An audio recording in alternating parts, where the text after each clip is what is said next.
There now is so much uncertainty surrounding President Biden's decision to drop out of the presidential race. David McLennan, political science professor at Meredith College, joins us live now to break down what's next. Professor, we thank you for your time. Let's get right into it.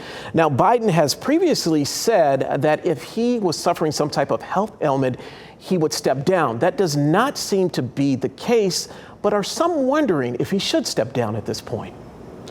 Well, it's a question, and you're hearing Republicans say this a lot. You're not hearing Democrats say this, and nobody on the Biden cabinet is raising this. This really is pretty similar to LBJ leaving the race in 1968. Although he left for Vietnam, he was in poor health too and made it through his entire presidency. All right, there's so many questions about this one as well. What about all that campaign funding money that President Biden has raised? What happens to that now? Well, with Kamala Harris, it's much easier. She was on the official paperwork, and they filed the paperwork to change the name from Biden-Harris to just the Harris campaign with the FEC this afternoon. If they choose someone else, there are a lot of questions. Let's talk about voter turnout. Will a new Democratic candidate bring more people to the polls? That's a real question.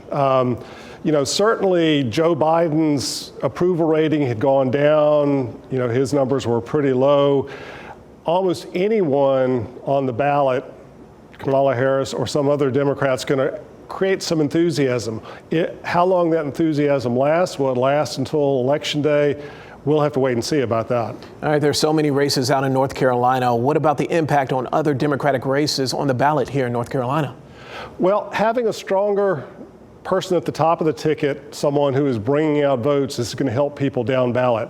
So you would think that Harris or another candidate would add some enthusiasm to Democratic and Democratic-leaning voters, and that would help from the governor's race all the way down the ballot.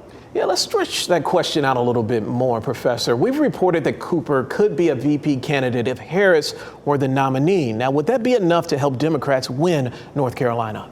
Well, research tells us that the vice president helps about 3% in his or her home state.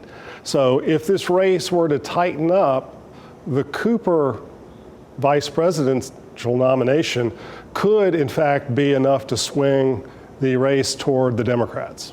So many questions, and what a busy day. Thank you again, Professor McLennan, for joining us, political science professor at Meredith College, always breaking it down for us. Thank you once again.